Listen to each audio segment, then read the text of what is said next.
در کتاب آخرین سخنرانی که روایت یک کسیه که وقتی فهمید فقط 6 ماه زنده است، همه بعدنهای او زندگیشو تبدیل به الان کرد.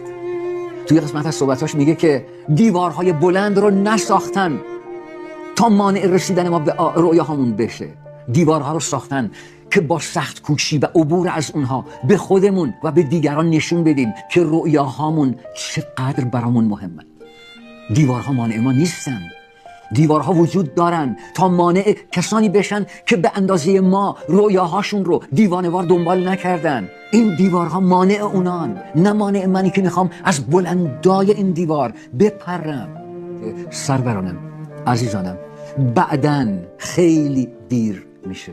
خیلی. استیو جابز میگه آدمی که زندگی رو تجربه کرده مرگ رو هم تجربه کرده، یادآوری این که من به زودی میمیرم مهمترین ابزاری بود که من تو زندگیم برای تصمیم گیری به کار بردم.